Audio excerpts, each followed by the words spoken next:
wallahi tallahi an gulde yayi ƙarya ni a jasu an gulde zai ci kuɗi na wallahi ƙarya ta yawwa dan gari assalamu alaikum. Wa alaikum assalam. Allah ka ga yau na shigo Kaduna Kaduna ko Awo kashi. ba nan an gulde yake ba ka san an gulde Na san yan guldumi. yawwa don Allah gidansu ne ka so ka nuna ni Gidansu. Ta kwana gidan sauki. Ga gidansu nan.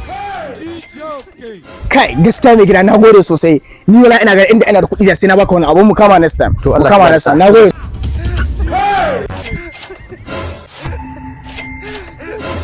yawwa alhamdulillah ta kwana gidan sauki Allah ya kama ka A jasu ya dai? kai malam ni ba wani gaisawa da zamu yi gulde tun muna mu biyu ka bani kuɗi na gulde ka bani kuɗi na A jasu. Kuɗin nan sun riga sun ci kuma babu abin da za ka yi. Duk in kana da abin da za ka yi duk ƙasa ga waɗannan magin da ka ka ɗauki matakin da za ka ɗauka an riga an ci kuɗinka. An ga gadonka, an ga baccinka. gulde daga sisi na tara kobo wallahi sai ka biya ni kuɗi na gulde dole sai ka biya ni kuɗi na ka sani You will shut up black mouth motherfucker talking about. wallahi tallahi sai ka biya ni kuɗi na daga sisi na tara kobo A jasu. An ci kuɗinka, an fi ƙarhinka. Attempt to born, attempt to die, what? ni ka hawa wallahi kawai abin sai ya biya ni kuɗi na Kai mika haura maka. Ka gaya mishi.